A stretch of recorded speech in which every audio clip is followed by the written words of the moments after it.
Bonsoir. Jusqu'à une date récente, les érudits, historiens ou simples passionnés d'histoire qui souhaitaient se plonger ou se replonger dans l'univers de nos ancêtres les Gaulois ne disposaient, pour découvrir ce monde qui est encore largement inconnu du grand public, que des images qui peuplaient leurs manuels scolaires, les manuels scolaires de leur enfance, du temps de leur école primaire, de leur école secondaire, du collège et du lycée.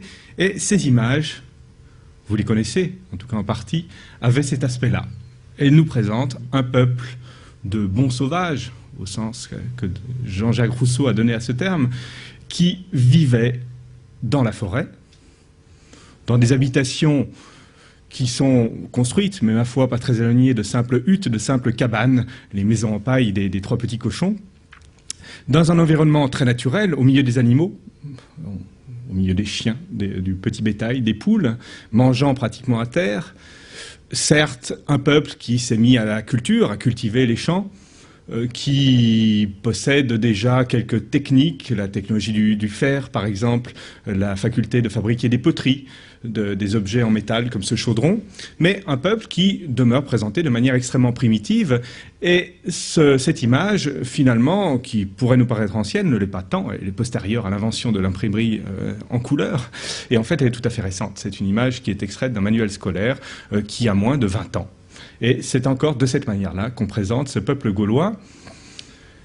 À bien regarder une image comme celle-là, on mesure, les archéologues, les historiens un petit peu au fait des avancées de la recherche en matière d'archéologie gauloise, mesurent le chemin parcouru en l'espace de moins de 30 ans, 40 ans. C'est une image qui est évidemment complètement caduque, mais qui est entretenue par différents supports médiatiques. J'aurais pu présenter le film Vercingétorix de triste mémoire.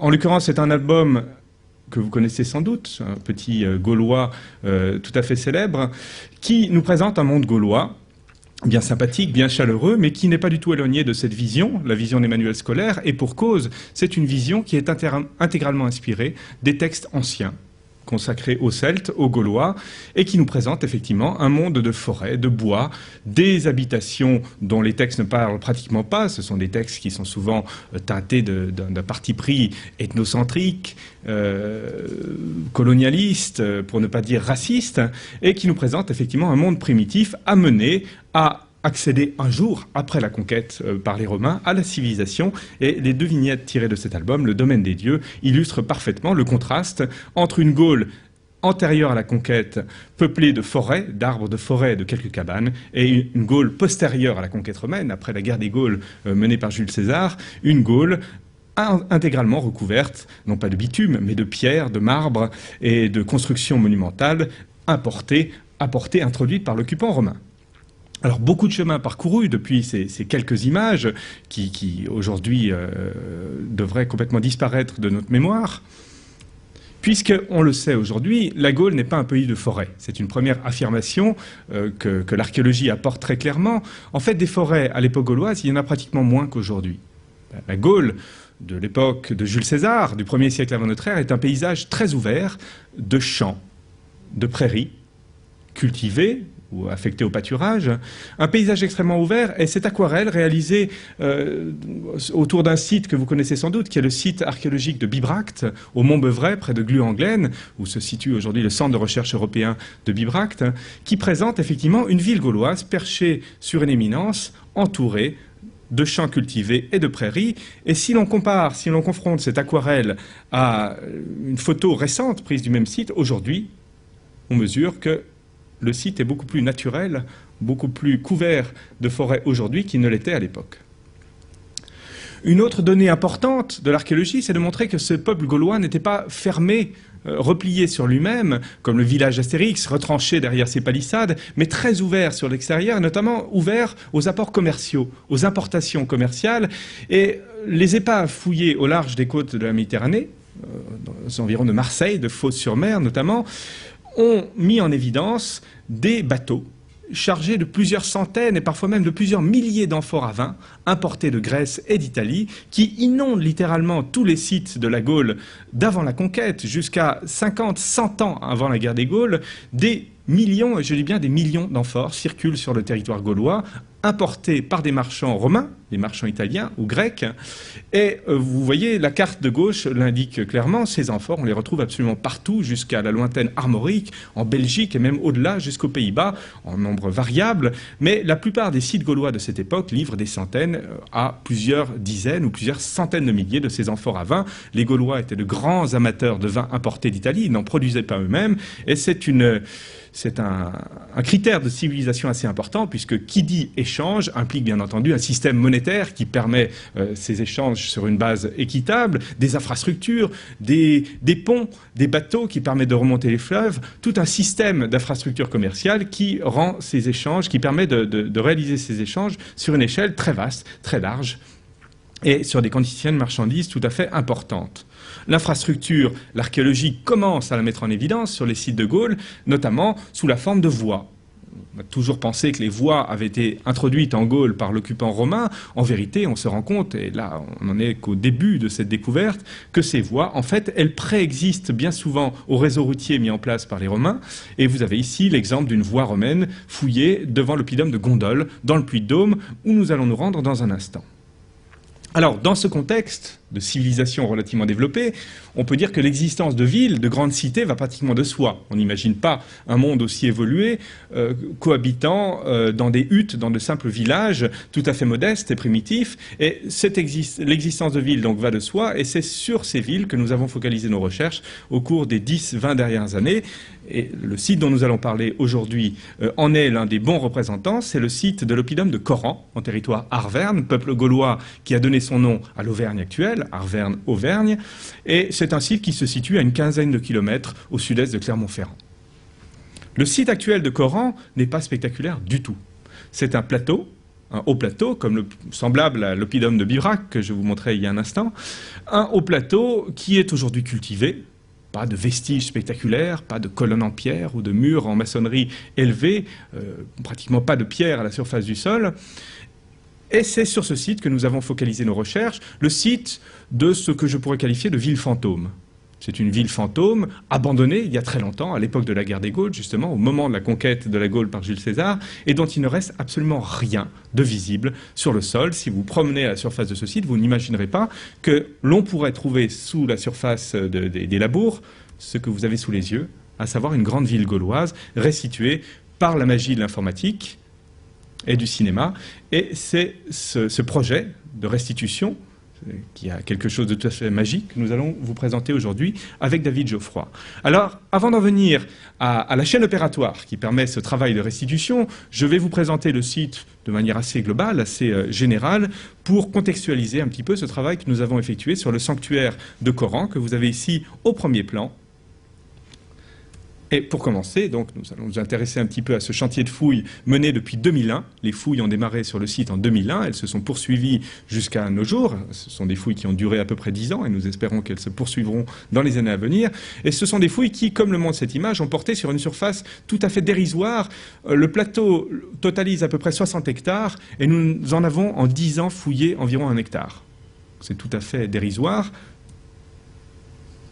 Et il va de soi que la restitution que vous avez sous les yeux est assurée pour le premier plan, mais évidemment pas pour l'intégralité du plateau. Il a fallu remplir à partir de vestiges qui ne sont pas encore découverts. Alors on sait que la totalité du plateau était occupée, était couverte de bâtiments sans doute, occupés par l'homme, puisqu'on retrouve des objets de la vie de tous les jours, des tessons de céramique, des monnaies, des ossements, qui montrent que l'homme s'est installé à peu près partout sur ce plateau d'une cinquantaine, soixantaine d'hectares. Voici la fouille et voici le plan réalisé à partir des fouilles. Et c'est là que les choses se compliquent. D'un plan comme celui-ci à la restitution que vous avez sous les yeux, évidemment, l'exercice de comparaison n'est pas facile. C'est un plan qui est tout à fait spectaculaire pour les archéologues, pour les historiens, très satisfaisant, mais qui est pratiquement incompréhensible pour le grand public. Et pour cause, c'est qu'en dehors de quelques éléments de plan bien reconnaissables, ici un enclos carré qui semble délimiter un grand bâtiment d'une cinquantaine de mètres de côté, pour vous donner l'échelle. Vous avez une forêt de trous, qui pourrait ressembler d'ailleurs à l'empreinte d'une véritable forêt. On pourrait imaginer qu'à l'emplacement de chaque petit point marron que vous avez sous les yeux, eh bien, existait un arbre pendant l'Antiquité. En fait, il s'agit de trous de poteaux de poteaux porteurs qui supportaient des constructions en bois, des constructions gauloises. Et c'est là que les choses se corsent pour le grand public, puisque sur le terrain, ce sont des vestiges qui sont extrêmement peu spectaculaires. Vous avez ici une image de la fouille. C'est un état de la fouille en 2007, si mes souvenirs sont bons, qui représente le chantier. Une fois qu'il est ouvert, on n'y reconnaît absolument rien. Vous avez un champ de cailloux au premier plan, des cailloux orangés qui ressemblent à des tessons de poterie, on y reviendra, il s'agit de ces fameux tessons d'amphore à vin importés d'Italie. Et puis en arrière-plan, des trous, un véritable gruyère. Voici la photo aérienne, la vue aérienne du même chantier. On y reconnaît quelques tranchées, quelques saignées assez rectilignes, qui se croisent à angle droit, mais pour le reste, le site apparaît sous la forme d'un gruyère, d'un émental, plutôt d'un morceau d'émental, criblé de petits trous, et il est bien difficile, quand on n'est pas spécialiste, de reconnaître derrière ces trous des traces de bâtiments. Sur le terrain, ce n'est pas beaucoup plus intelligible. Vous avez ici l'image de ces mêmes fantômes de construction vus du sol. Et évidemment, il faut faire un effort d'imagination relativement important pour restituer un bâtiment à partir de cela. D'autant plus que là, vous avez l'état des bâtiments à la fin de la fouille. En début de fouille, c'est encore pire. Ça se présente sous cette forme-là. Les trous ne sont pas creusés. Il faut aller les découvrir. Et ils se marquent sur le terrain sous la forme de lignes d'ossements et de tessons. Vous avez ici le sol naturel, c'est un sol volcanique. Le puits de Coran est un plateau volcanique de basalte recouvert d'une couche de pouzzolane et de cendres de terre noire.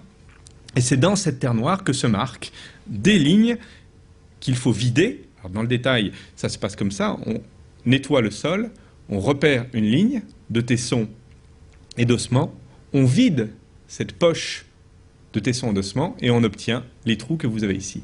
Alors, quelle est l'explication de ce phénomène? Eh bien, elle est simple. C'est que ces trous et ces tranchées que vous avez ici, en fait, étaient comblés par des structures en bois. Des poutres en bois, horizontales et verticales. Le bois ne se conserve pas, sauf conditions de conservation particulières, dans l'eau ou dans un environnement très sec, désertique. Et après dégradation du bois, pourrissement du bois, eh bien, il reste un fantôme, un vide. Dans ce vide, viennent se piéger tous les objets qui circulent à la surface du site par des phénomènes de tassement, de déplacement des objets. Ils viennent se nicher à l'intérieur des vides laissés par les poutres en bois et les poteaux en bois, et on obtient ce résultat. Et il faut vider à nouveau ces tranchées pour obtenir ça, mais ce phénomène de piégeage des mobiliers présents à la surface du site a permis la préservation de ces fantômes, de ces négatifs de structure en creux, et à partir de là, on peut commencer à travailler sur la restitution de bâtiments. Alors, voici comment se présentent les trous, par exemple, les trous circulaires. Ce sont des trous de poteaux. Et on retrouve à l'intérieur de ces trous des calages, des grosses pierres ou de gros tessons d'amphore qui servaient à maintenir les poteaux en bois. Ce sont des trous qui ont été creusés dans l'Antiquité et qui ont été calés avec des gros éléments, de grosses pierres, de gros blocs de pierre et de gros éléments d'amphore. Parfois, ces éléments de pierre viennent caler des poteaux qui forment une tranchée continue, donc une palissade en bois. Et se pose la question, évidemment pour le grand public, comment, à partir de ces traces si peu reconnaissables, si peu caractéristiques, on arrive à passer donc de ces fantômes à des plans à peu près cohérents, puis à des restitutions de type de celle-là. Alors pour vous illustrer notre travail, je prends un bâtiment, à titre d'exemple, celui que vous aviez sous les yeux il y a un instant. Donc voilà le plan au terme de la fouille. Alors pour un archéologue, c'est tout à fait intelligible. Pour le grand public, on n'imagine pas forcément à quoi ça peut correspondre concrètement, physiquement.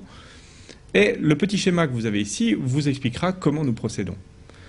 Les tranchées allongées, je vous l'ai dit, accueillaient des poutres horizontales de ce type-là, qui viennent se nicher dans ces tranchées. Les trous circulaires accueillaient des poteaux, des poutres disposées à la verticale, qui permettent de restituer des montants, des poteaux. À partir de là, on obtient un plan de bâtiment. Il faut évidemment imaginer que ce bâtiment était couvert par une charpente, et il faut imaginer un deuxième niveau de poutre qui venait fermer les cloisons au sommet, puis des éléments de remplissage des parois en bois, puis en terre.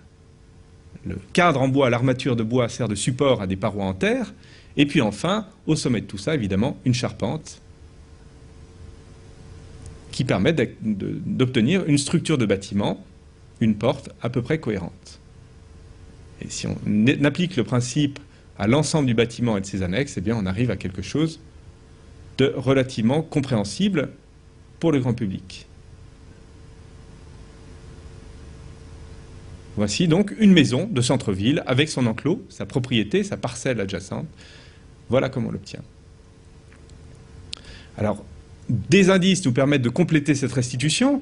Un exemple ici, à l'emplacement d'une interruption des parois du bâtiment, qu'on identifie immédiatement à une porte d'accès évidemment, ont été découverts une plaque de serrure et une clé en fer. Ça tombe bien puisqu'on a l'emplacement d'une porte. Voici la plaque de serrure et voici la clé, qui nous permet de restituer une porte à cet emplacement.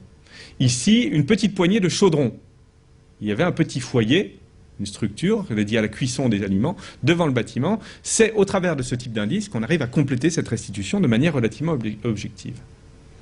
Des petits foyers comme celui-ci, justement, qui permettent de restituer des emplacements où l'on faisait du feu et cuisait les aliments.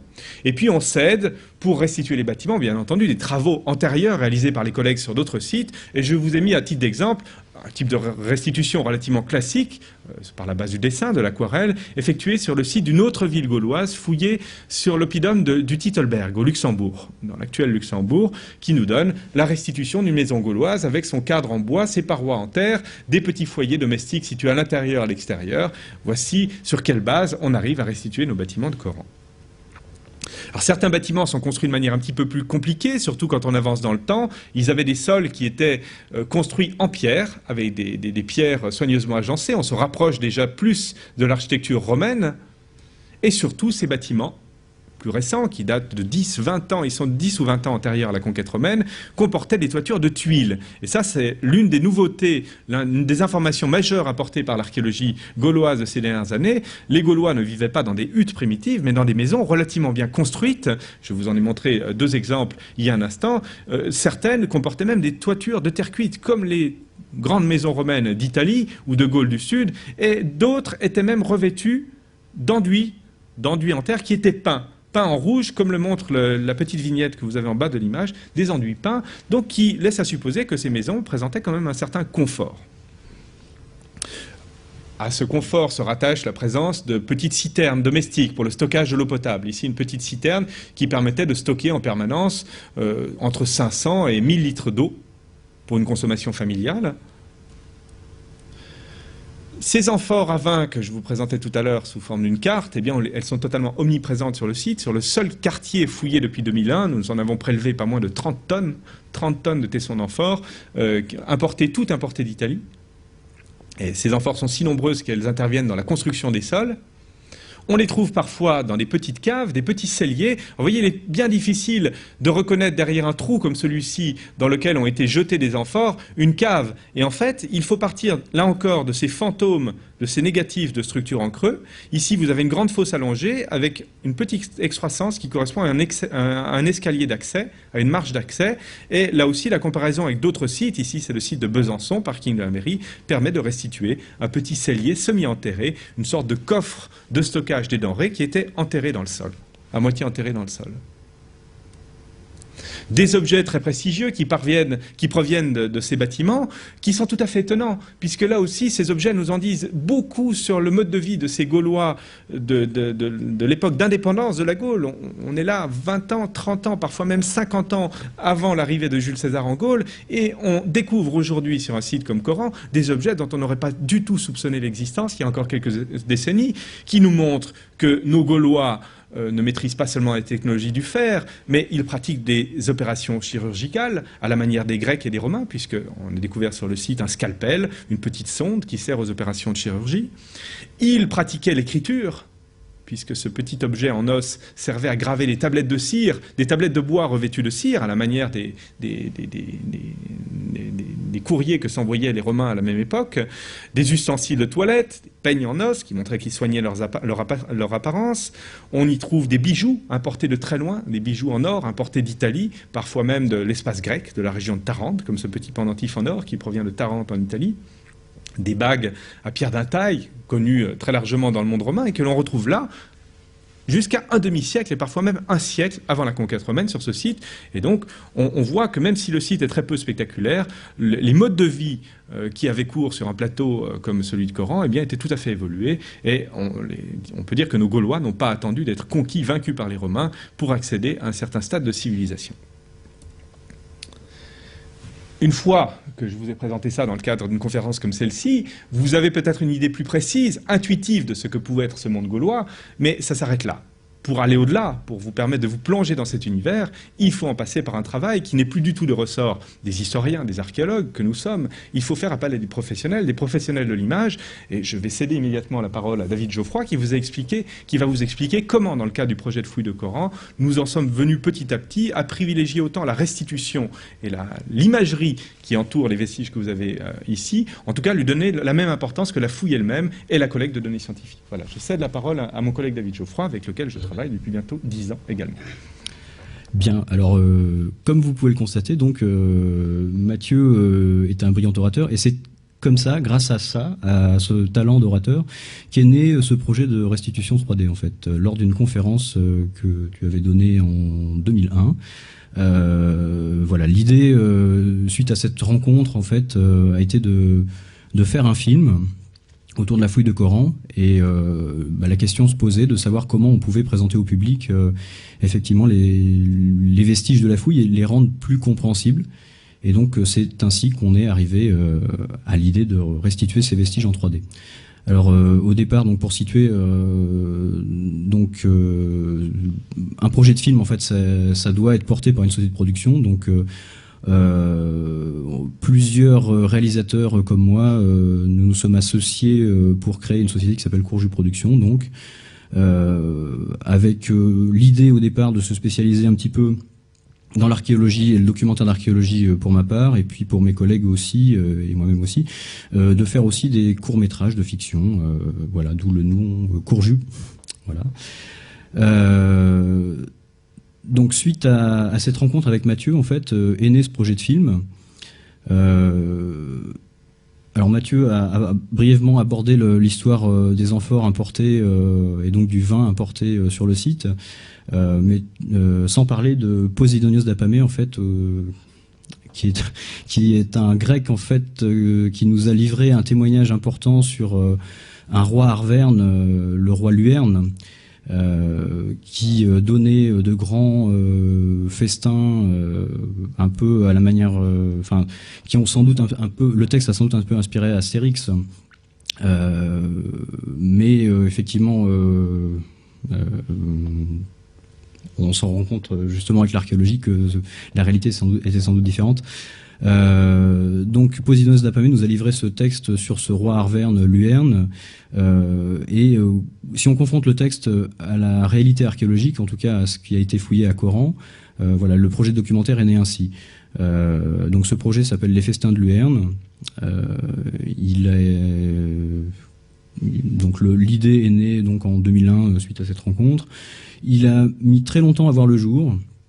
Il a fallu suivre bien sûr les fouilles sur plusieurs années pour emmagasiner des images. Il a fallu avancer ces restitutions 3D au fil du temps aussi pour pouvoir restituer le sanctuaire dans son intégralité. Et puis il a fallu le financer et c'est là où ça a mis aussi beaucoup de temps. Donc le film a fini par voir le jour en 2007 et pour un début de tournage réel en 2002. Voilà, ce qui est un temps très long pour la production d'un documentaire. Mais ça nous a permis d'affiner quand même ces restitutions 3D justement. Qu'est-ce qu'on peut dire de plus là-dessus? Peut-être aller... Alors, on va rentrer un peu dans le détail de ce à quoi peut servir la 3D. Mathieu tout à l'heure vous a montré des images de fouilles avec des trous de poteaux, avec des empreintes fantômes de bâtiments, des sablières basses, des calages de poteaux, voilà. La 3D peut permettre effectivement de rendre compréhensibles ces vestiges. Au-delà de ça, donc là on est vraiment dans un aspect à la fois de réflexion pour les archéologues, parce que on peut confronter, quand on travaille sur une restitution, on peut confronter les hypothèses de restitution avec une certaine validité en 3D. On peut visualiser un peu mieux l'espacement, les pentes de toit, des choses comme ça. Enfin, tout un tas de problèmes qui se posent lors du travail d'hypothèse de restitution. Avec effectivement on pense aux pentes de toit, ou tous les problèmes qui se posent liés à ça, les écoulements des eaux, etc. Donc ça permet vraiment de confronter cette réalité archéologique à à une restitution plausible. Au-delà de ça, la 3D, ça permet aussi de rendre ces vestiges compréhensibles par le grand public. Ça permet aussi de créer des évocations, de plonger le spectateur dans un univers, en fait, voilà, l'époque gauloise. Alors là, vous avez une petite restitution d'un travail en cours sur un documentaire sur la bataille de Gergovie, célèbre bataille où les Gaulois ont pour une fois vaincu l'envahisseur romain avant de perdre à Alésia. Comment ? Oui, alors Gergovie, pour situer, on est à peu près 5 km de Coran. On est vraiment sur le même territoire, c'est en plein cœur du territoire arverne. Voilà, et le site dont Mathieu parlait tout à l'heure, le site de Gondole aussi, où vous avez vu une voie gauloise, est aussi à 5 km. Enfin, voilà, les trois sites forment une espèce de triangle espacé chacun de 5 km. Voilà, donc là on a une petite évocation, alors je ne sais pas si vous voyez bien, c'est un peu sombre, on n'est pas à contre-jour, de ce que peut être une restitution 3D. Donc là on a au premier plan le grand camp, le camp principal établi par César au moment de la conquête, de la tentative, de la conquête de la Gaule, mais de la tentative d'assaut du site de Gergovie. Et vous avez en arrière-plan le site de Gergovie, donc qui est un oppidum de même qu'au Coran, perché sur un plateau volcanique. Donc voilà, la 3D peut servir à ça, à plonger le spectateur dans un univers, une évocation, une restitution qui permet d'avoir un support visuel à la réflexion et à l'imaginaire. Voilà. Donc un autre travail, là on est sur un travail en cours aussi, qui est une restitution, enfin des restitutions de portions de la ville antique de Clermont-Ferrand, Augustonemetum, littéralement le sanctuaire d'Auguste en fait. Donc là vous avez une restitution des arrière-boutiques d'un marché. Donc voilà, là encore ça sert en fait à la fois en se basant sur une réalité scientifique, un plan de fouille, à pouvoir créer une modélisation et plonger voilà, le spectateur dans cet univers restitué grâce à la 3D. On va passer un petit peu sur une villa romaine, enfin une domus exactement, donc au cœur de la ville, c'est une domus le terme exact. Donc voilà, avec sa cour intérieure. L'intérieur avec une restitution d'une mosaïque au sol. Là on est sur un autre type de restitution aussi, avec un peu ce qu'on pourrait appeler une sorte de paysage un peu aussi déjà en amorce, des arbres qui ont été restitués d'après les données scientifiques, c'est-à-dire qu'il y avait des données palynologiques et carpologiques, l'étude des pollens et l'étude des graines, qui a permis de restituer aussi les espèces d'arbres présentes sur ce site, qui est une source sanctuaire, avec des ex-voto en bois qui étaient vraisemblablement achetés sur place par des pèlerins et pour être jetés dans l'eau en offrande et sans doute en demande de guérison. Voilà, donc là on est sur un type de restitution qui fait appel à des données aussi de fouilles donc palynologiques et carpologiques. Voilà, il n'y a pas que les données brutes architecturales qui peuvent servir, il y a aussi tout le reste de l'étude. Donc un autre site, toujours au cœur de Clermont-Ferrand. Voilà. Donc voilà l'aboutissement de ce travail. Donc le film Les Festins de Luyerne a pu voir le jour donc en 2007. Alors, il faut pardonner un peu le côté flashy de la jaquette, c'est pas définitif. Voilà, peut-être qu'on peut lancer le film. Ouais, on va vous présenter une petite bande-annonce du film, déjà. Voilà.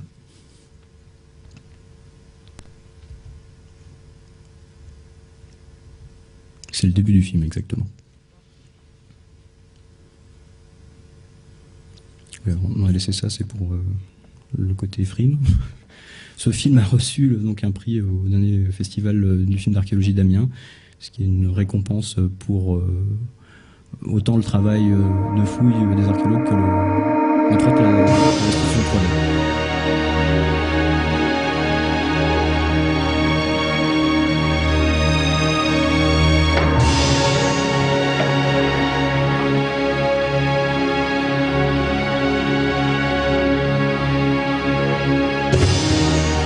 Premier siècle avant notre ère, un savant grec nommé Poséidonios d'Apamée rapporte un important témoignage sur la grandeur et la richesse d'un chef gaulois du nom de Luerne. Pour gagner la faveur du plus grand nombre, Luerne se faisait transporter sur un char à travers les campagnes et jetait de l'or et de l'argent aux myriades de Celtes qui le suivaient. Il faisait enclore un espace de 12 stades carrés sur lequel il faisait remplir des cuves avec des boissons d'un grand prix et préparer de telles quantités de victuailles que plusieurs jours durant, il était permis à ceux qui voulaient entrer dans l'enceinte de goûter aux mets qu'on avait préparés. Le banquet gaulois a longtemps nourri l'imaginaire populaire, nous dépeignant les Gaulois comme des barbares enivrés, se goinfrant de sangliers. Mais qu'en était-il réellement ? Aujourd'hui, les chercheurs tentent de dépasser ces images d'Épinal. L'archéologie moderne tente à démontrer que beaucoup des clichés sur les Gaulois qui peuplent notre imaginaire ne sont que pure fantaisie. Mais les festins, les banquets du roi Luerne, ne seraient-ils que pure légende? Ou bien le mythe repose-t-il sur une réalité? Une réalité qui, dans ce cas, n'aura pas manqué de laisser des vestiges dans le sol.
Donc voilà pour vous mettre en appétit, jeu de mots. Au VIe siècle avant Jésus. Ouais, donc ça se coupe. Voilà. Donc ce film donc a enfin pu voir le jour, et comme vous pouvez le constater, il y a là c'est vraiment très bref, hein, mais il y a quelques images de synthèse dedans, effectivement. J'ai perdu le fil de ce que je voulais dire. Je vais te relaisser la parole, je crois. Oui, donc fin de l'intermède publicitaire.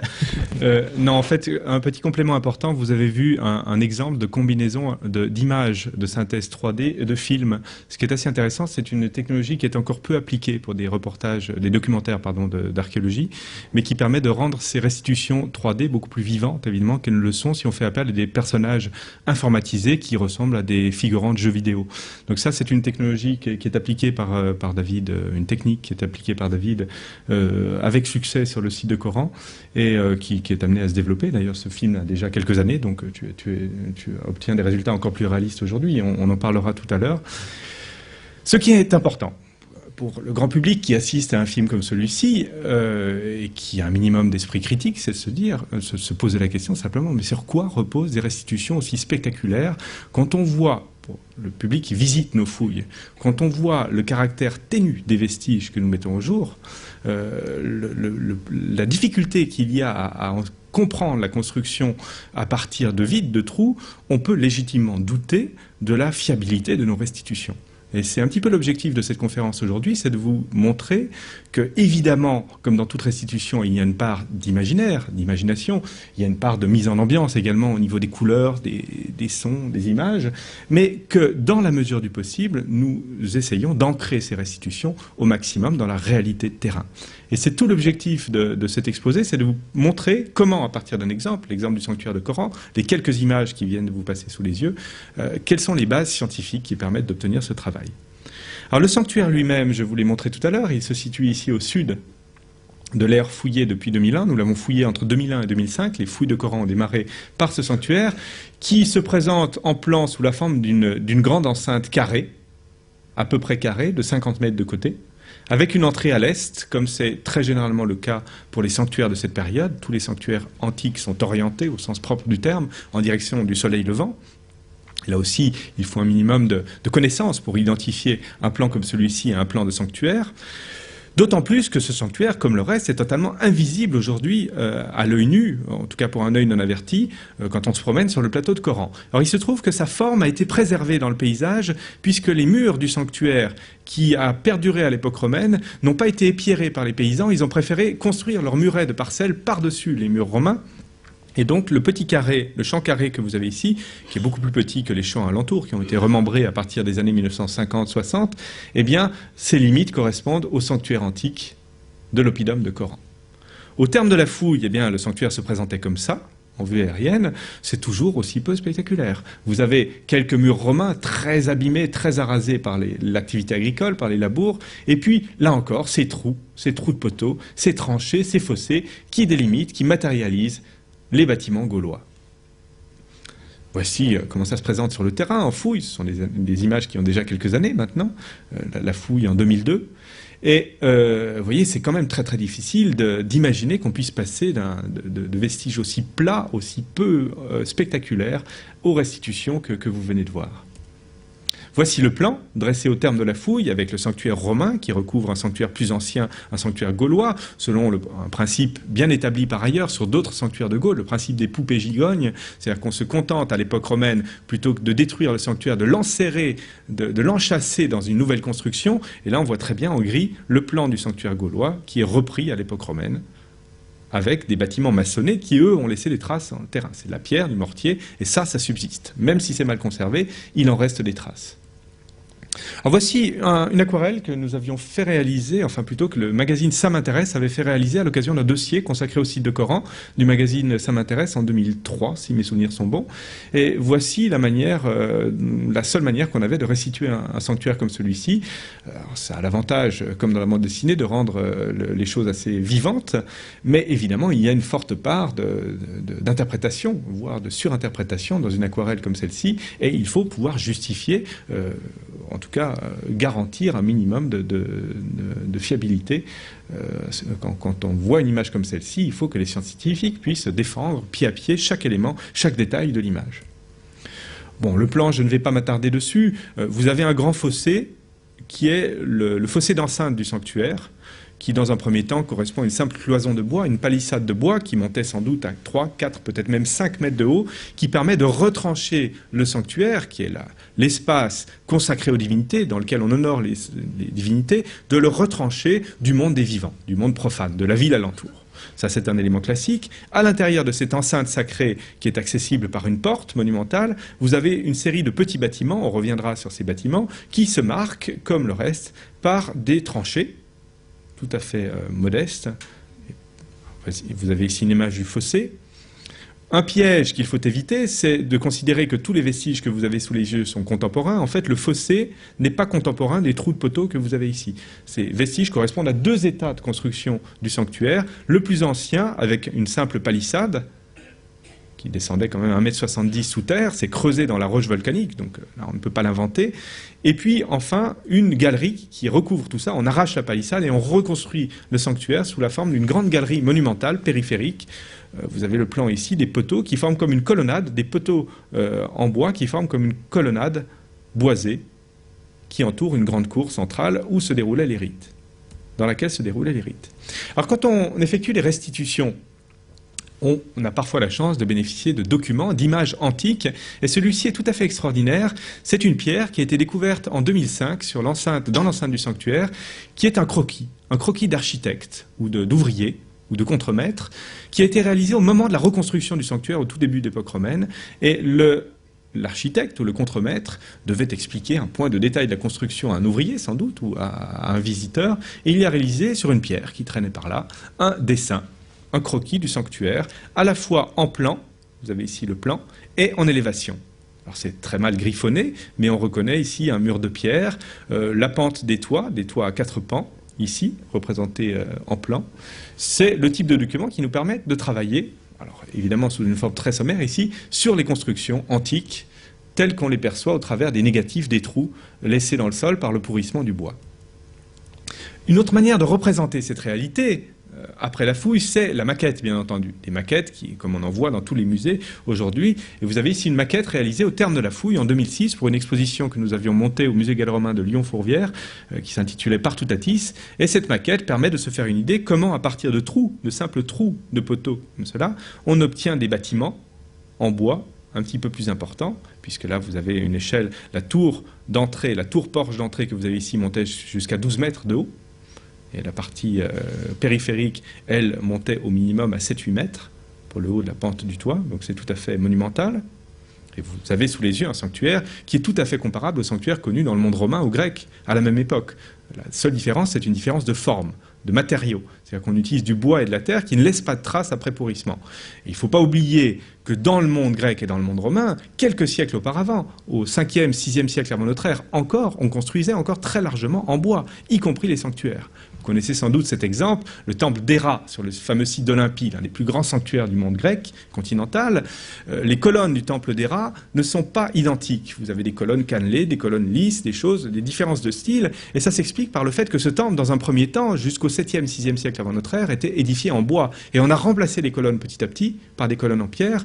Et de ce point de vue, le sanctuaire de Coran ne diffère pas vraiment de ce qui pouvait exister quelques siècles plus tôt en Italie ou en Grèce. Voici quelques détails de la fouille, le fossé, les trous de poteaux qui sont calés par de grosses pierres, c'est identique à ce que je vous présentais tout à l'heure. Et intervient le travail scientifique, dans un premier temps, de restitution des bâtiments.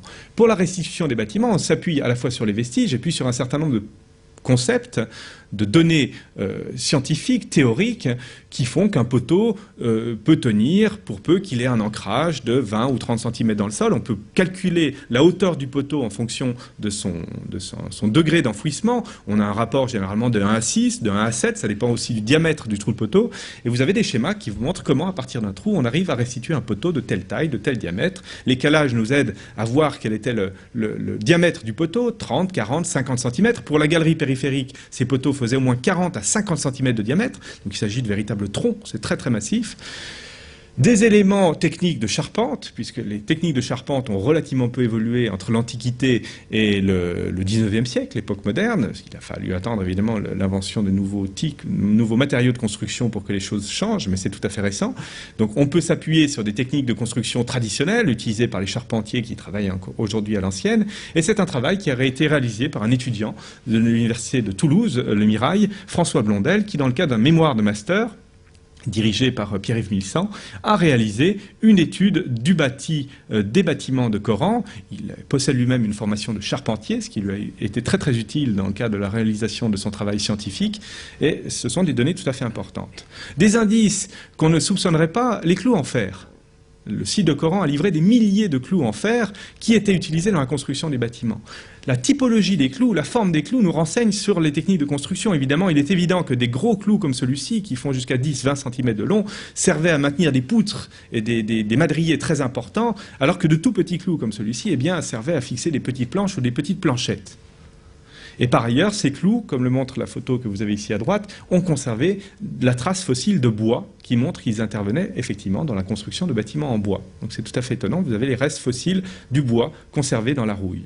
Et puis la carte de répartition de ces clous nous montre qu'ils sont bien liés aux constructions, puisqu'on les trouve à l'emplacement des constructions, là où nous avons fouillé, et pas, ou beaucoup moins en tout cas, dans la grande cour centrale du sanctuaire. Voici les restitutions provisoire réalisé par François Blondel au terme de son travail de master, et c'est évidemment un point de départ tout à fait important pour réaliser les restitutions qui ont été proposées par David Geoffroy, qu'il va vous représenter en quelques mots. Ouais. Alors, on va essayer de résumer très vite comment on peut restituer donc un bâtiment en 3D.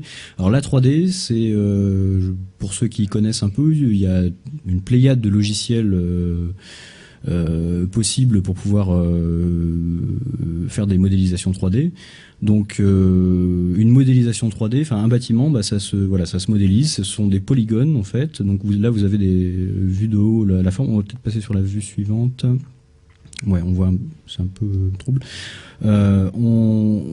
Donc on voit ces bâtiments qui sont composés de plusieurs polygones en fait. Chaque poteau est composé lui-même de plusieurs polygones. Ce sont des faces qui vont permettre en fonction du nombre de polygones de pouvoir donner une forme plus ou moins détaillée à la restitution. Plus il y a de polygones, plus on peut tordre, modeler cette restitution, ces bâtiments et leur donner un aspect plus réaliste et moins informatique.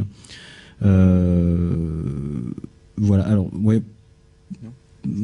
Je vais continuer quand même. On va passer. Il y a plusieurs étapes en fait pour en arriver à cette restitution. Bon là, vous voyez un exemple en fait à partir du fossé que Mathieu vous a montré tout à l'heure, où il y avait de chaque côté des trous de poteaux qui correspondent pas, qui sont pas de la même période.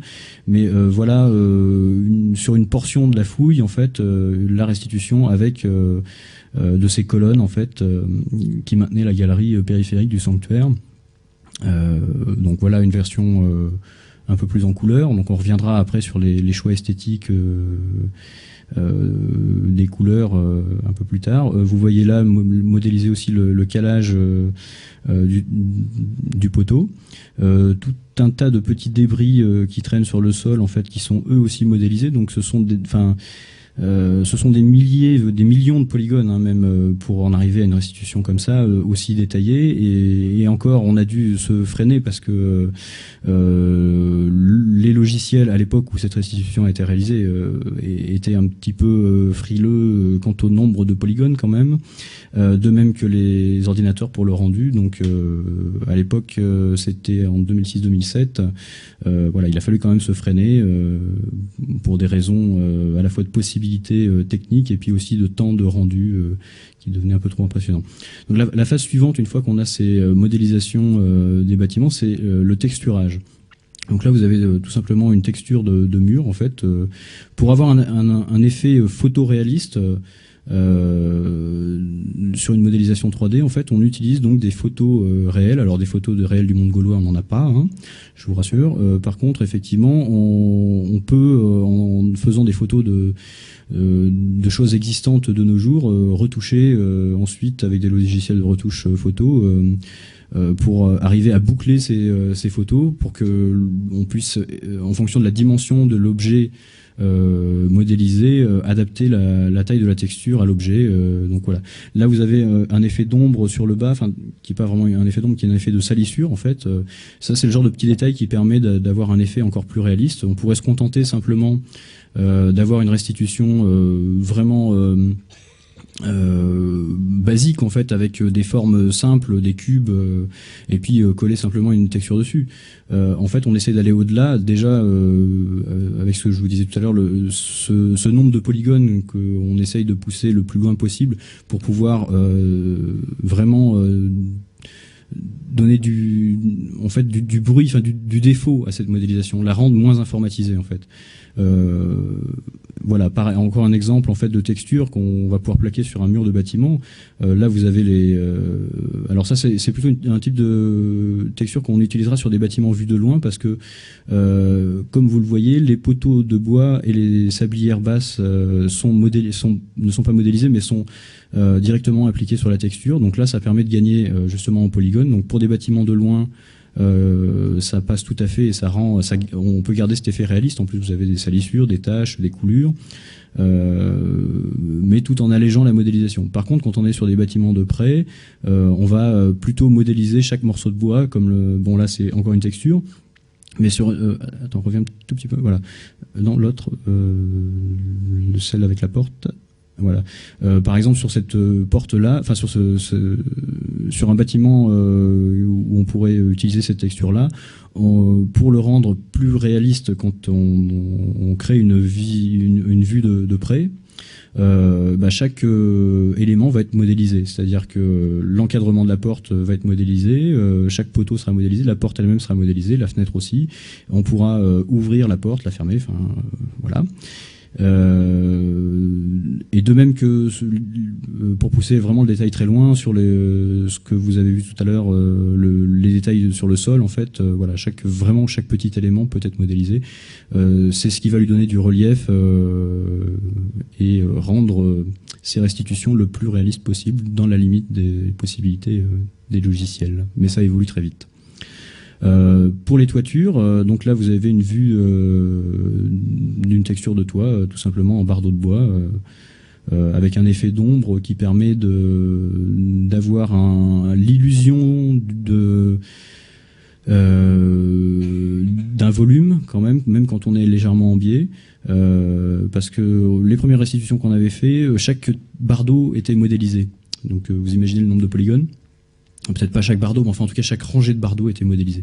Donc ça crée un nombre infini de polygones et c'était vraiment très très lourd. Donc on en est venu finalement à tester d'autres choses avec de nouvelles possibilités, des textures adaptées et des effets du logiciel qui permettent de faire ressortir cette texture avec un effet de volume, une illusion de volume. Voilà. Une autre texture, donc là c'est une texture de chaume, également utilisée pour les toitures. Voilà. Donc voilà, on va rentrer un petit peu dans quelques vues là sur cette vue-là. Non, si c'est, ouais. Là, on voit par contre que si vous regardez bien le toit, on va aussi regarder les défauts. Vous voyez qu'il n'y a pas trop cet effet de volume des bardeaux de bois. Tout simplement parce qu'on est dans un angle de vue qui permet pas de l'avoir en texture. Il aurait fallu là effectivement avoir une modélisation de chaque rangée de bardeaux pour pouvoir avoir cet effet d'escalier de superposition des bardeaux de bois.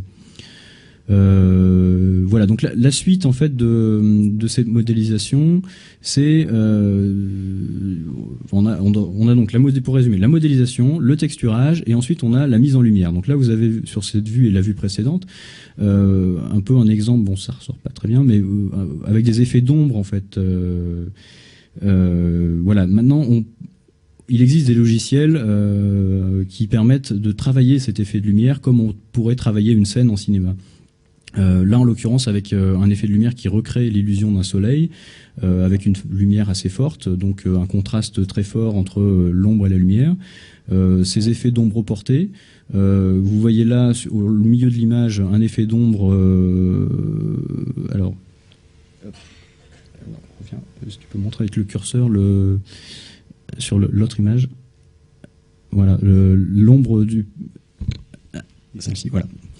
En fait, cet effet d'ombre-là, il ne peut exister justement que parce que ces poteaux sont modélisés. Si on était sur un bâtiment avec des textures, de même que sur la porte en bas, vous voyez l'ombre des morceaux de bois se reporter sur la porte. En fait, voilà, avec une texture, ça marcherait pas. Donc c'est vraiment la modélisation elle-même, tous ces petits détails qui permettent avec la mise en lumière et le texturage d'avoir cet effet le plus réaliste possible. Bon, on était encore en 2007, hein, ça pourrait être encore beaucoup plus réaliste. En tout cas aujourd'hui c'est possible. Voilà, c'est les progrès de l'informatique qui permettent ça. Je sais pas si tu veux ajouter autre chose. Non, simplement un exemple supplémentaire d'un des petits bâtiments situés au centre du sanctuaire pour vous montrer que nous n'inventons pas les bâtiments eux-mêmes. Ici, vous avez l'empreinte d'un bâtiment avec les calages de pierre qui forment des lignes sur le sol. Et là, vous avez l'emplacement des poutres en bois, des montants en bois qui entouraient le bâtiment. Et voici le résultat, tel que restitué donc, selon le même procédé qui a été présenté par David Geoffroy. Alors, évidemment, on pourrait imaginer que une fois que le plan des vestiges est établi, on le fournit, on le livre aux professionnels de l'image et qui n'ont plus qu'à le faire. En fait, c'est un travail d'aller-retour permanent entre les scientifiques et les producteurs réalisateurs en charge de la réalisation des images.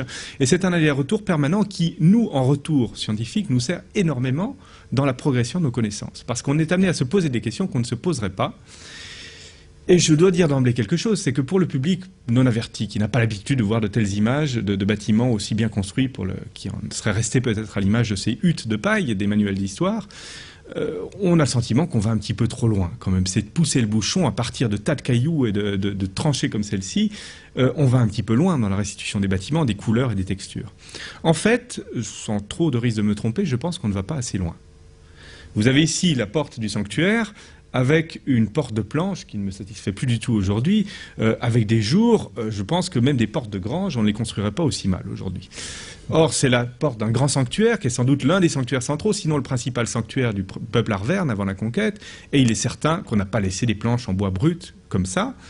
On a pris quelques risques en mettant des poteaux rouges ici, et en fait, c'est tout le danger de ce type de restitution, c'est que si on veut casser cette image primitive du monde gaulois à partir de structures en bois, si on restitue un sanctuaire qui ressemble un petit peu à un Fort Knox ou un camp romain retranché d'Astérix, Baba au Rome au petit bonhomme, eh bien cette restitution, elle aura un effet tout à fait contraire. C'est-à-dire qu'elle confortera l'image de Gaulois qui ne savaient pas construire, qui vivaient dans des cabanes, un peu mal construites, certes monumentales, mais quand même assez mal finalisées. Et donc, c'est tout un équilibre qu'il faut trouver entre la part de restitution certaine et puis la part de restitution, je dirais, hypothétique, voire très hypothétique. Et là, on peut donner quelques exemples. Tout d'abord, les toitures. On a l'habitude de voir des toits en paille, en chaume pour le monde gaulois. Là, nous avons choisi de restituer des toits de bardeaux, en tuiles de bois. Pourquoi? Parce qu'on n'avait pas, en l'occurrence, les tuiles en terre cuite. Donc le sanctuaire ne semble pas avoir été couvert de tuiles en terre cuite. En revanche, et je ne reviens pas sur l'image que je vous ai montrée tout à l'heure, on a trouvé un grand nombre de petits clous sur le sanctuaire, des tout petits clous recourbés, qui sont identifiés par les charpentiers comme des clous de bardage, précisément. Donc des bardeaux en bois, il ne subsiste rien, mais les clous de bardage, eux, semblent avoir été conservés. Donc, on peut prendre le risque, ce n'est pas sûr à 100%, les toitures ont disparu, de restituer des toits en bardeaux. Voilà pour les bardeaux. Des éléments de décor, tout d'abord, la présence de poteaux peints en rouge. Pourquoi le rouge? C'est pour faire joli, pour mettre un petit peu de couleur, et le bois brut, ça fait vraiment cabane. Alors pourquoi le rouge et pas bleu ou vert? Eh bien là aussi, on peut appuyer ça sur un élément relativement objectif, c'est qu'au moment où le sanctuaire sera reconstruit à l'époque romaine, avec des colonnes en pierre, des petits murets en pierre, vous en avez ici un vestige, les traces d'enduit en mortier qui recouvrait les colonnes ont été retrouvés et il s'agissait d'un enduit rouge. Comme le plan du sanctuaire gaulois semble repris à l'identique à l'époque romaine, on peut en déduire, de manière tout à fait hypothétique bien entendu, de façon régressive, que les colonnes du sanctuaire gaulois en bois qui se situaient au même emplacement étaient elles-mêmes déjà peintes en rouge. Mais c'est pure hypothèse. Mais après tout, ce n'est pas plus hypothétique que de mettre des poteaux en bois brut, bleu ou vert. C'est même sans doute la solution la plus plausible. Sinon certaine, en tout cas plausible. Les éléments de décor que vous avez ici, la petite frise que vous avez sous les yeux, là, on peut se dire, c'est pousser le bouchon un peu loin. Mais quand on parle d'architecture de bois, on imagine la cabane des petits cochons. Or, si certains d'entre vous ont déjà vu des restitutions de temples grecs archaïques en bois, ce sont des temples extrêmement décorés, des temples sculptés, décorés, peints. Si vous avez déjà visité des temples en Asie du Sud-Est, par exemple en Thaïlande, en Inde ou au Cambodge, réalisés en bois, ils n'ont rien à voir avec de simples cabanes. Ce sont des temples qui sont extrêmement décorés. Les rares exemples de bouts de bois retrouvés en fouille dans le monde gaulois, des sculptures trouvées par exemple dans le sud de l'Allemagne, montrent que les Gaulois savaient travailler le bois de manière extrêmement raffinée.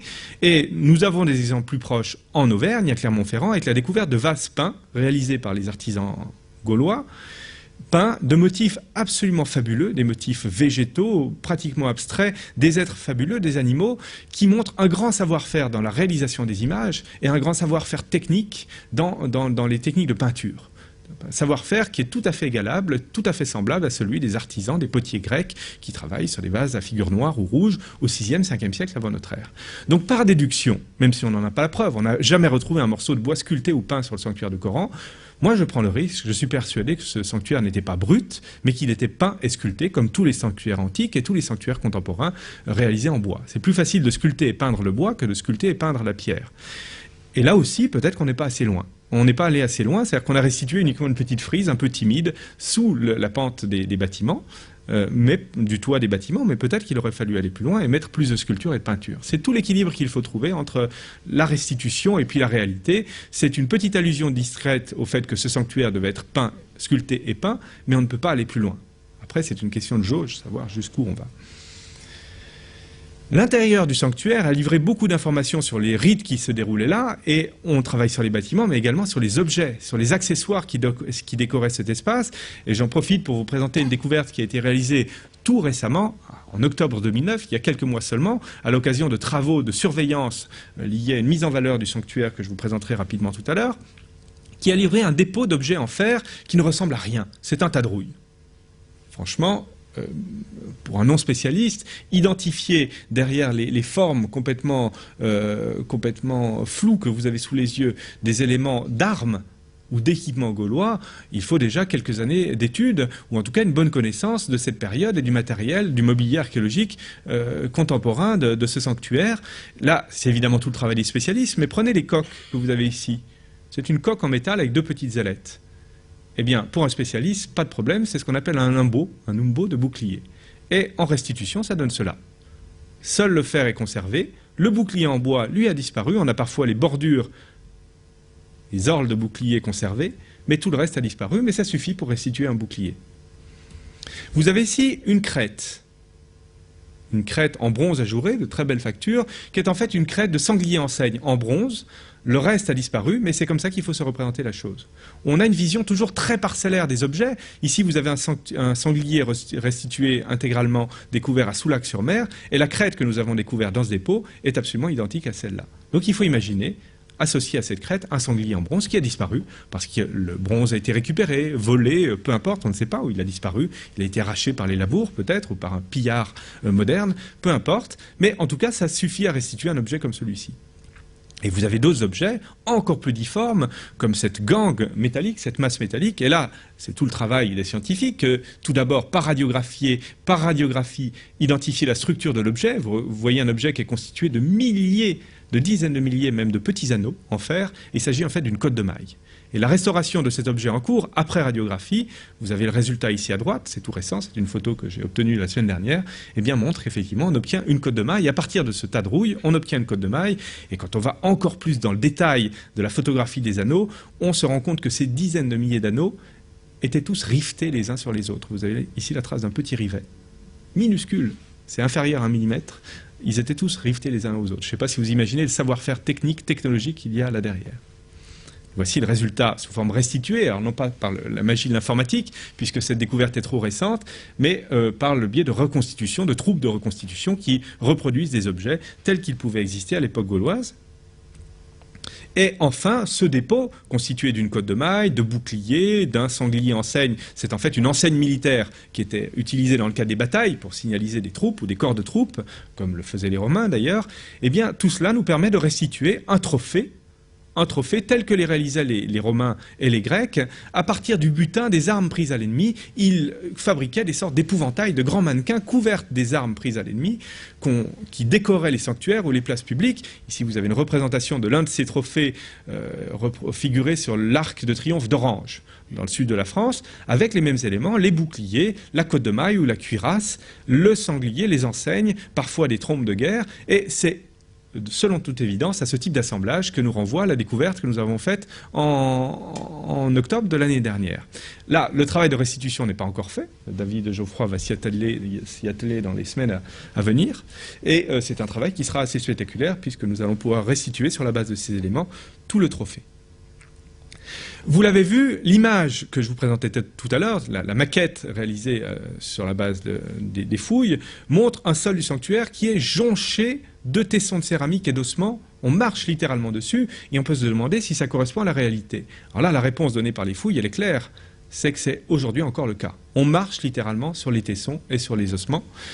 En fait, le sol du sanctuaire est jonché de déchets alimentaires, de restes de viande consommée, de tessons d'amphores à vin, de tessons de poterie, de tessons de céramique, qui montrent que ce sanctuaire a fonctionné comme une gigantesque cuisine. On revient au festin de Luerne. C'est en fait un espace où se tenaient de grands banquets religieux, de grands banquets sacrés. Et ces banquets ont laissé une masse de déchets tout à fait considérable, ça se chiffre en tonnes, hein, comme je vous l'ai dit tout à l'heure, qui jonchent le sol du sanctuaire.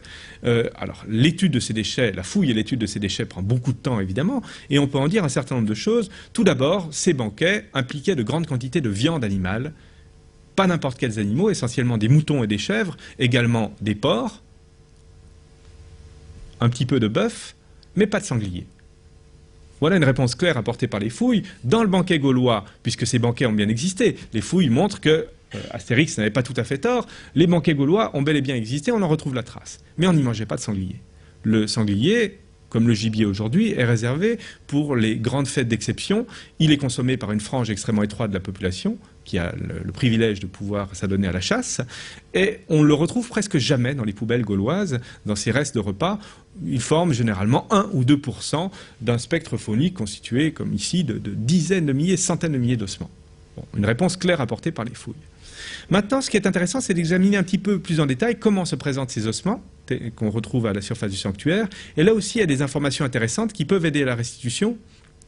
Alors, une partie de ces ossements était regroupée autour d'un gros caillou, un gros bloc de lave, de basalte, plat, qui avait une caractéristique. À sa surface ont été repérées des stries qui ont été laissées par des haches ou des couteaux. C'est un bloc sur lequel on a passé fréquemment une lame en métal. Autour du bloc gisaient des dizaines de crânes de moutons et de chèvres. Et ça, c'est quelque chose qu'on peut expliquer par l'ethnographie.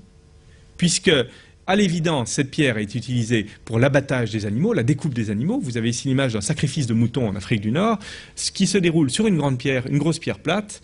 Et évidemment, ces coups de lame correspondent au passage du couteau ou de la hache, qui servait à la fois à la mise à mort et à la découpe de l'animal.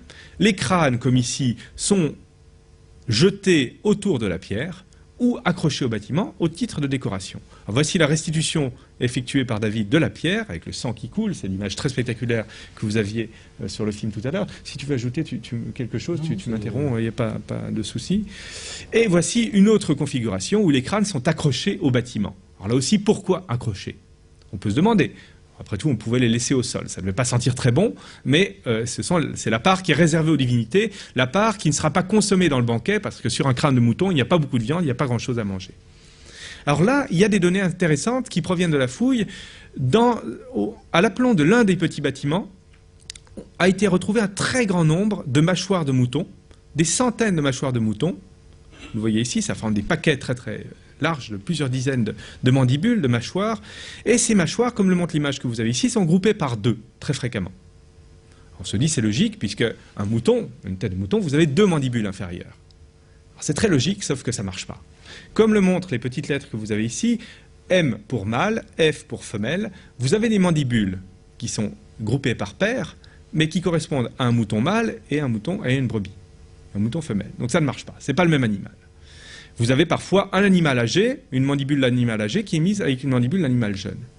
Donc ce n'est pas qu'il s'agit des mandibules d'un même animal, c'est que ces mandibules ont été groupées par paire ou parfois par petits paquets de 3. Comment expliquer ça? Là aussi, l'étude des clous nous donne la réponse, puisque à l'intérieur de ces amas ont été retrouvés quelques petits clous d'accrochage, des petits pitons d'accrochage, qui nous permettent de restituer la chose suivante.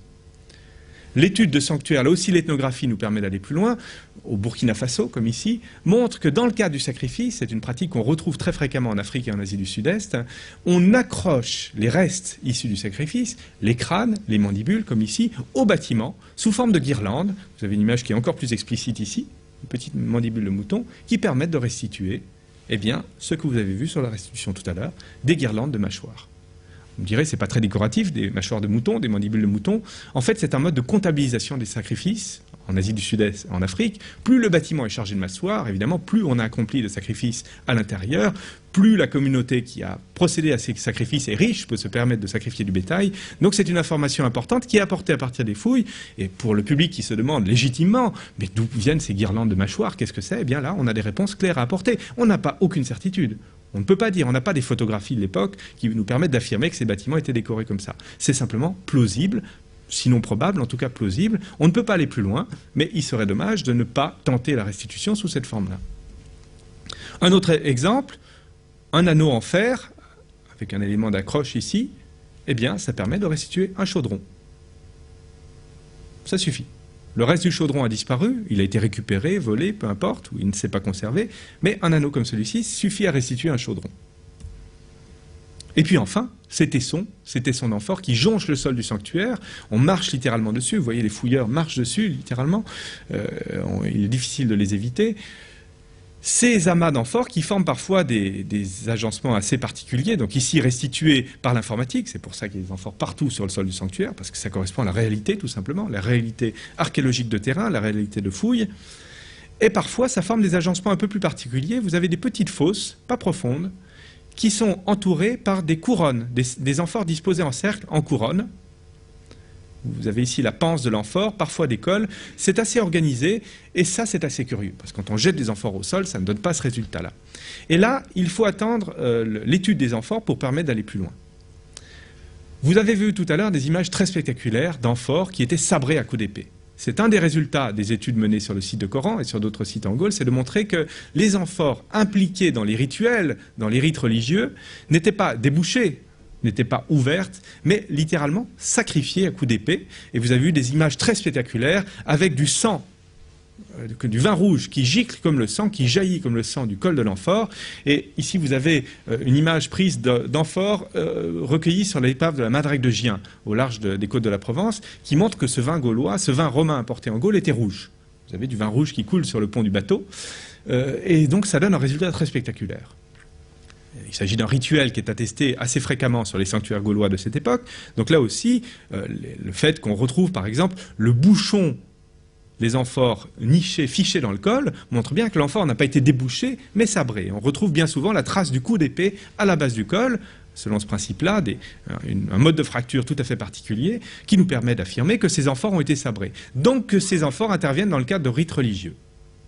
Dans le cadre de libations, comme on en connaît en Italie, et on connaît par exemple ici en marge de la colonie grecque de Mas Castellar-Pontos en Catalogne, des fosses libatoires dédiées à la divinité des récoltes, Déméter, associées donc avec des amphores vinaires, des instruments agricoles. Ce sont des pratiques qu'on connaît relativement bien dans le monde grec et dans le monde romain, qui semblaient avoir cours en Gaule.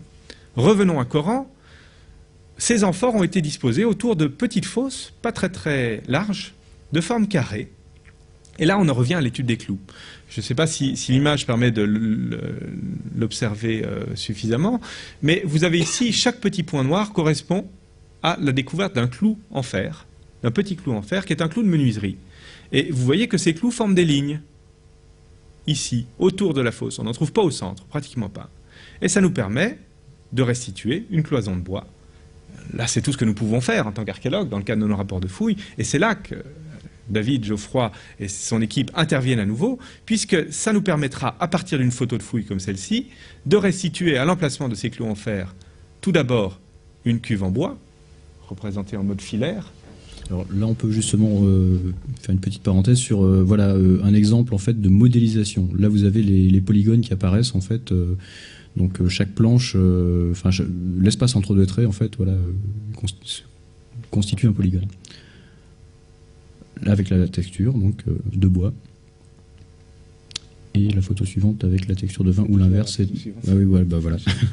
On voit pas très bien, mais il doit y avoir du vin au fond. Voilà.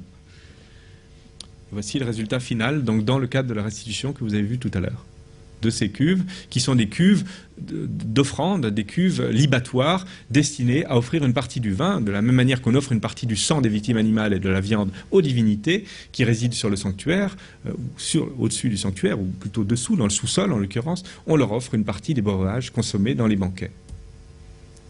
Alors, le résultat de tout cela, vous en avez eu un aperçu tout à l'heure, on va vous le donner in extenso, voici. Maintenant, vous avez une idée de la manière dont on procède, la manière dont nous travaillons, et voici le résultat final.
On s'est pas arrêté au sanctuaire gaulois, on a aussi fait une petite restitution du sanctuaire romain. Donc là vous avez vu apparaître le plan de fouille au départ, ensuite la construction en filaire des polygones et le résultat de la version romaine du sanctuaire de Coran, gallo-romaine.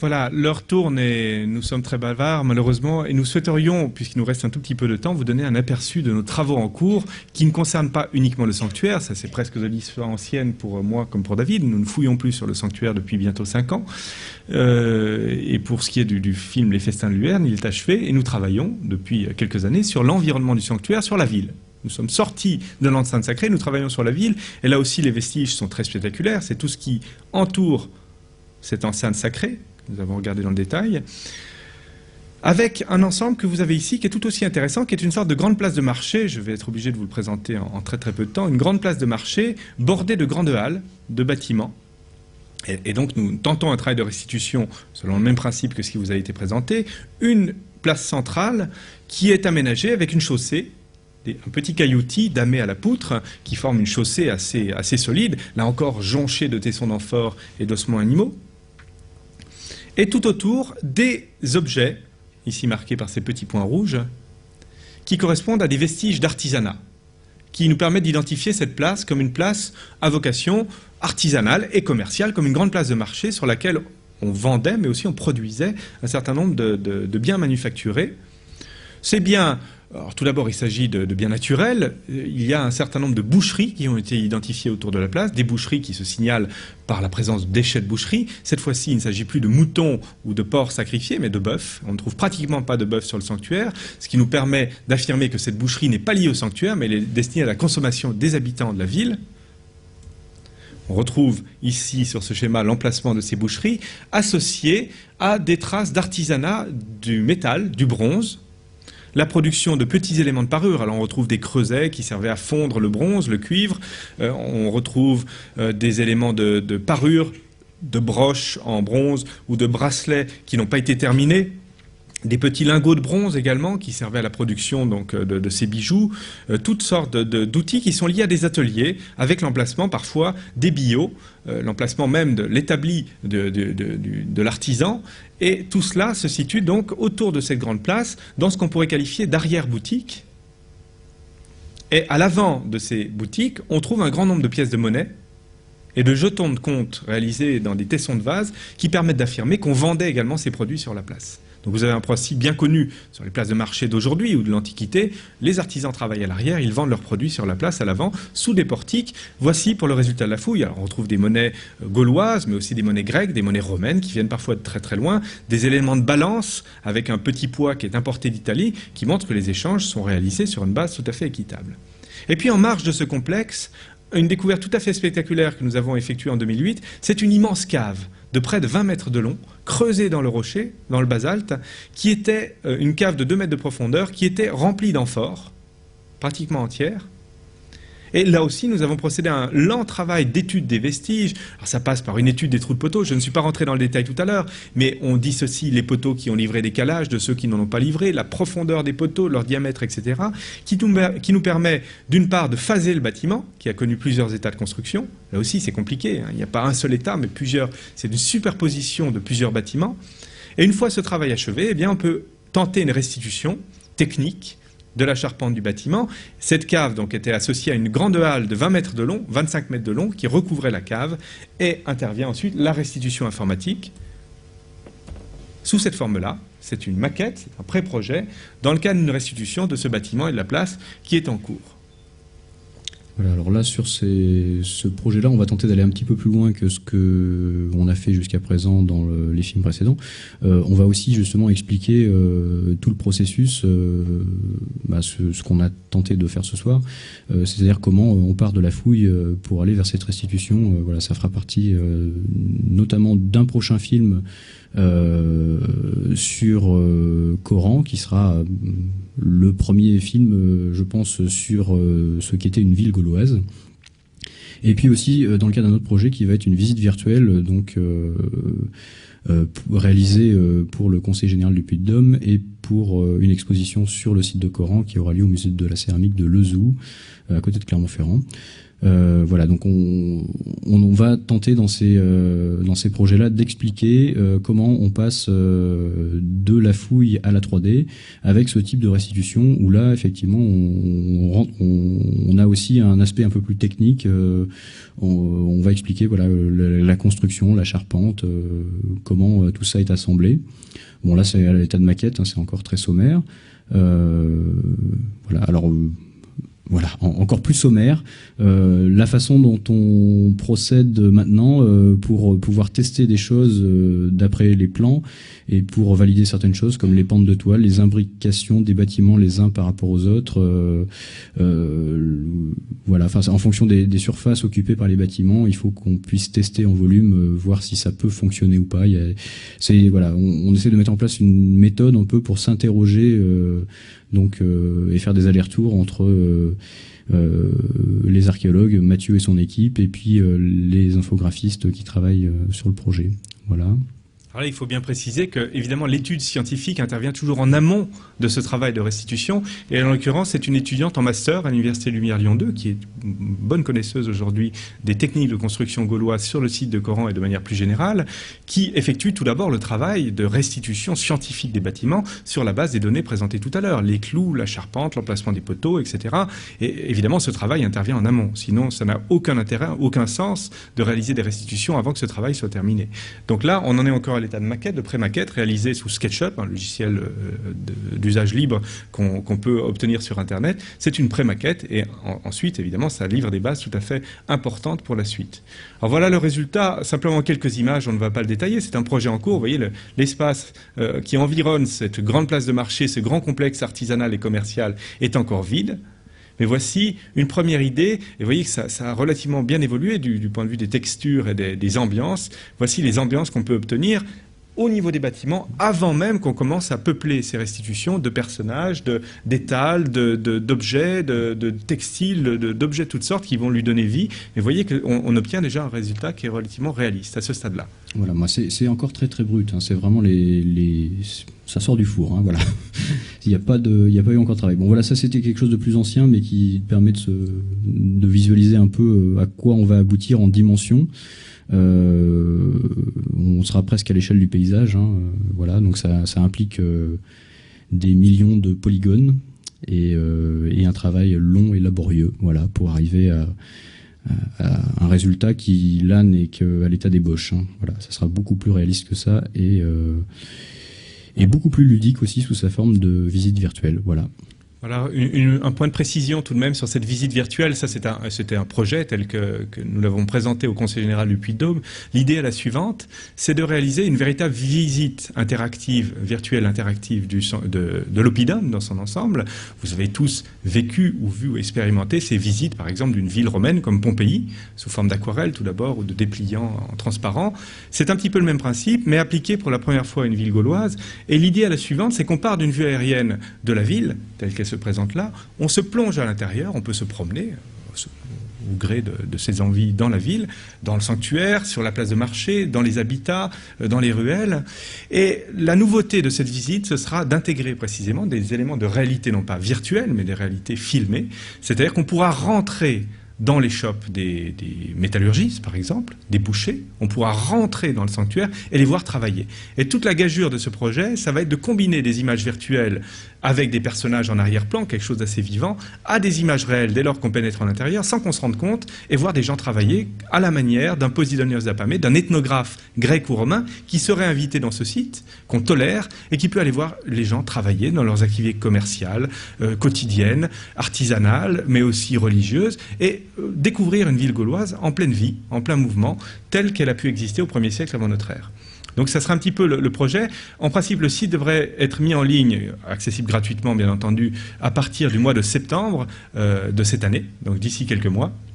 Et nous y travaillons actuellement d'arrache-pied, et on espère que le résultat sera à la hauteur de nos espérances, de notre projet de base. Je ne sais pas si tu as quelque chose à ajouter sur ce site en particulier, ou si on peut... Non, rendez-vous donc en septembre pour l'expo au musée de Lezou, et puis pour la mise en ligne qui sera aussi en septembre en même temps sur le site du Conseil général du Puy-de-Dôme avec cette visite virtuelle interactive. Voilà. Et puis pour conclure, 2 images encore. On a beaucoup parlé de réalité virtuelle et de restitution virtuelle. Puisque le sujet de cette conférence était le sanctuaire de Coran, il faut dire que la restitution virtuelle ne remplacera jamais une restitution matérielle sur le terrain. Et là encore, c'est un projet qui est porté aujourd'hui par le Conseil général du Puy-de-Dôme, qui s'investit énormément pour l'archéologie régionale, sur les sites de Coran, mais aussi de Gondole, de Gergovie, et qui investit à des fins patrimoniales. C'est quelque chose qu'il faut saluer, parce que c'est quelque chose qu'on ne voit pas partout, et qui a investi notamment dans une restitution physique, concrète, du sanctuaire de Coran sur le terrain, qui elle aussi sera ouverte au public en septembre de cette année, visitable gratuitement sur le terrain, qui sera faite sous une forme assez discrète, parce que là encore, ces structures gauloises, alors je n'entre pas dans le détail, mais il y a plusieurs manières de restituer tout ça. Soit on le restitue intégralement, en bois avec les poteaux pleins, et on se retrouve à Disneyland ou au Puy du Fou, dans un paysage naturel comme celui du Puy de Coran, ça ne serait pas très heureux.